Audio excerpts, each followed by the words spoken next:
This episode is brought to you by Ghost.org. Hello. Here's a familiar face and a familiar backdrop, but what you don't get to see on every video is what goes behind the scene of my setup. So a lot of you guys are asking me, what kind of stuff do you use to make your videos? And more importantly, if you want to create a space for you to read and write and to create content, how do you do that? So today, I'd love to walk you through some of the stuff that goes on behind the scene, right? Behind the beautiful lighting, behind all the ideas that we talk about. So beyond the ideas, how do we bring ideas down onto a page, into a video, and in my case, into a YouTube video? Okay, we're gonna start right now. So the backdrop here consists of two parts, and one part is a bit of miscellaneous art, and miscellaneous kind of, I call these like mood setting objects or mood setting art because we have some brain going on because I know I need to get one. The piece of paper that I spent way too much time and too much money on, but it looks good in my video backdrop, so that's the current value of this piece of paper. And of course, my YouTube 100,000 subscribers play button. Thanks to you guys, I get to do what I love for a living. It's such a privilege. And of course, some old art from my old apartment. And TV remote for the TV down here, which I usually keep on the floor when I'm recording a YouTube video because there's nothing worse than having a black like a space over here that covers up all the art. And over here, the backdrop, I don't think is as intentional as it looks. The situation here is, this is perhaps like 10% of all the books I own, but they're currently in storage because I'm planning to move to another apartment pretty soon. So far, I only have like this little space here to work with. All the stuff that's protruding out of my bookshelf, all these are new. My honors thesis, which has consumed too many hours of my time. And a lot of the stuff that I talk about recently about literary criticism and critique and how critique relates to internet culture, I've sourced a lot of that from my thesis, so recycled material. This typewriter holds quite a bit of symbolic value for me, and if you want to create a space for yourself, make sure you have a lot of these symbolic objects. So I got this the day after I graduated from high school, and I thought to myself, okay, it's time for me to become a literature major. It's time for me to start this different chapter of my life. So I got this ridiculously old, refurbished typewriter from this guy in Melbourne. He's like the last guy in Melbourne who knows how to fix a typewriter. I'm pretty sure that's not the case, but that's how he advertises himself to sell more typewriters. It is over 100 years old, and this is a piece of history that I like to keep in my room. It's broken. It's currently broken because the ribbon's broken. But over here we have a bunch of theory books on a typewriter. The skull right here was a birthday present from my friend Juliet and my partner, who's currently holding this camera. Medieval scholars, they like to keep a skull on their desks to remind themselves of their own mortality, but I keep it around just because it's pretty. We can do a whole video about some of the books on this shelf. Of course, top shelf reserved for rare editions, and as it progresses downward, the books get progressively less interesting and less significant for me. And of course, this copy of Ulysses, you can't buy this from a store, because this was hand-painted by my girlfriend, who's currently holding the camera. The back of it is super nice. Yes, I will, yes, which is like the last line of the novel. This is a portrait of Dublin, and this is Nelson's Pillar without the thing on the top, and of course Ulysses. So you can't get this anywhere, and this is one of my most prized possessions, and it's just the Penguin edition of Ulysses, but man, this is gonna be worth like millions in a few years. And of course, the part that you've been waiting for, behind the camera. What goes on behind the camera? Let's have a look. So this is my main camera. It's the Fujifilm X-T4. I've had this camera since 2019, and before I started filming with this camera, I was filming with a Canon M50, which a lot of YouTubers, they adore using that camera, but the Canon M50, eventually I feel like the video quality can no longer keep up with what I was trying to achieve, and the color science, it was a little weird, you know. In the camera world, we have all these sects and different, you know, tribal warfares between people. There's Sony, there's Canon, and there's Fujifilm. I really like Fujifilm because their color science, they give you that flexibility to make your footage look super soft and super grainy and super film-like, and I really like that quality in my videos. So if you like my video style, Fujifilm is what I use to create a lot of that filmic look. And of course, the giant video light up here. It's an LED light and it is super bright, so that means I need a diffuser. And this diffuser here is the Aperture Lightbox 1690. This is what allows me to create that very even lighting on my face, so I don't look like my face is like too harshly lit, it's splitting half. So the camera's soft color science and this diffused video light, they're the two secrets of how I create really good looking videos, because I don't like to do much editing. So that's why I need to make sure that the main frame looks super clean as possible. The lens I use, if you're interested, it's the 23mm Fujifilm with a 1.4 aperture. And this allows me to get that really, hold on. This allows me to get that super creamy depth of field. See, in the background it's all blurry, but my face is in focus. And of course, the camera that we're filming on is the XM5. It's a smaller camera, but it has the same sensor as the X-T4. Moving on to this monstrosity, this is the Quirky Writer typewriter keyboard. I got the second hand for like a quarter of the price compared to the original. It looks and sounds like a typewriter. The keys are super satisfying to type with. And in case you're also building a setup of your own, sometimes the last 2% matters a lot.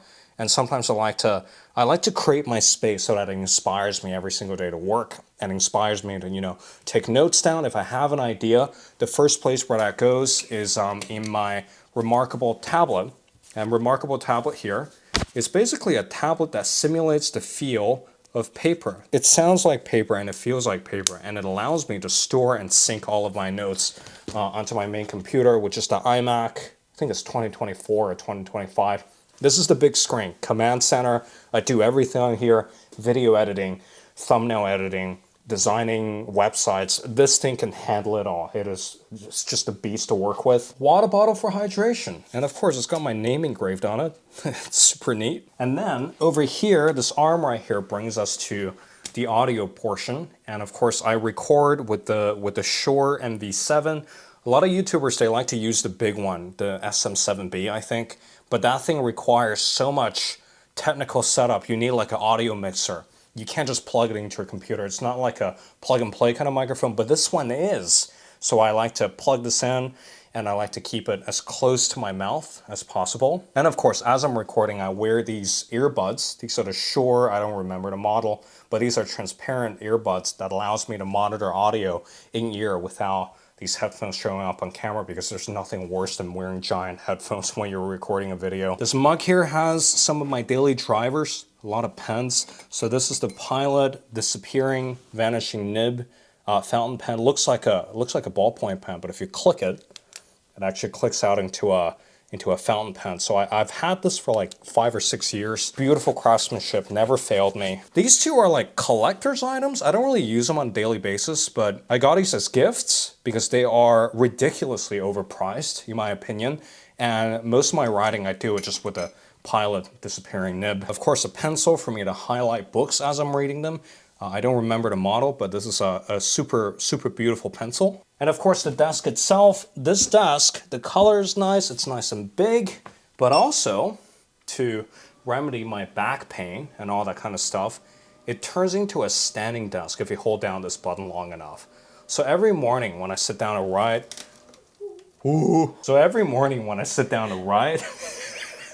I like to write standing up.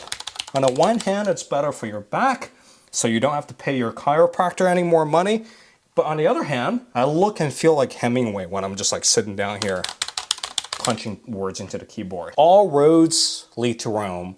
And this video here is actually going to launch my new newsletter called A Mug of Insights. And yes, you heard me right. The newsletter now is officially launched. So the basic concept is, ever since I started my YouTube channel, I've always wanted to put a lot more thoughts and effort into writing. And I thought to myself, wouldn't it be fun for us to have a weekly column where we get to basically write about what I've been talking about, but in a more condensed format that I get to send to your email?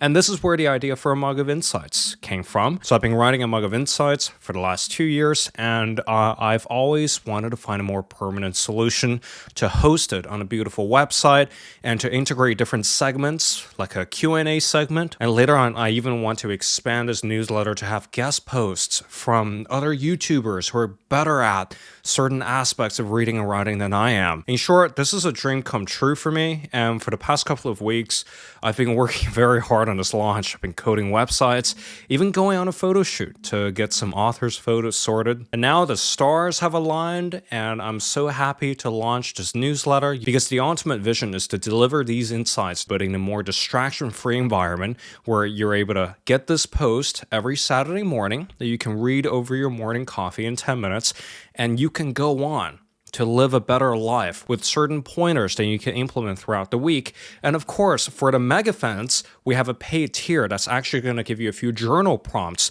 to really put these reading practices into your life. And I've been very fortunate to work with the brilliant team over at ghost.org to set this whole thing up. The entire thing was powered by the nonprofit organization ghost.org. In short, ghost.org is an open sourced publishing platform that's going to give you all the professional publishing tools that you'll need to start a website, a newsletter, or whatever venture that you have in mind, with the key focus being owning your audience. So there are a lot of brilliant platforms out there, YouTube included, that allows you to upload content to it for free. But the problem there is you don't really own your content. So sometimes when the algorithm changes, some of my videos stop showing up on your feed. A simple feature or algorithm change can completely derail your mission of amplifying your message. But Ghost.org, given that it's an open source platform, you get to build a brand that's yours front and center, featuring your own unique URL and your own design. And of course, Ghost is going to give you all the tools that you're ever going to need to build a website, charge for memberships, and to earn a sustainable income from your ventures. You get to build a moat around your community and keep it, and you get to tell them your message and offer your value right then and there without any algorithmic interference. And yes, everything on a Mug of Insights has been powered by Ghost. And many other creators on the internet, they've also made the jump to Ghost. And one of my personal favorites, Creator Science. And I get their newsletters in my inbox every once in a while, and I really enjoy reading them. And I think this is such an amazing opportunity for writers to hop on a new way of sharing ideas, and without worrying about dumbing down your ideas so as to appeal to the algorithmic gods. Anyway, if you're also keen on starting your own newsletter, or if you're also keen to bring an idea to life via a website, right now, as a lucky viewer of this channel, you can click the link on screen right here or in the description down below for 10% off of your first Ghost payment. Thank you, Ghost.org, for supporting this video, and of course, for supporting my entire transition onto this amazing engine. And of course, every good desk setup requires a good chair. And this is my Eames dupe because I write and I work in the humanities. So that means that it's, I don't have money. I'm not an architect to afford an actual Eames chair. All I care about is that it's super comfortable. It prevents my back from going out every second day. And if I'm particularly feeling myself, Jesus Christ, I like to lean back and read in my chair. And the reason why I got this chair was because the last chair, which didn't have these metal legs, it actually broke after I started doing this 5 times a day. So let's hope this one doesn't break anytime soon. So essentially this is a POV. I get up in the morning, I sit in my Eames dupe chair, I start working. So there you have it, folks. My setup, everything I use for my videos. I hope you guys liked it. And please check out ghost.org. And if you sign up using my link, you'll get your 10% off when you're starting your own Mug of Insights, or when you're starting your own newsletter. Thanks again, Ghost, for sponsoring today's video. It's been a pleasure working with these guys to bring a Mug of Insights to life as an independent newsletter. Robin Waldun here. Hope you guys are having a great day, great evening, wherever you are in the world. Take care, and goodbye.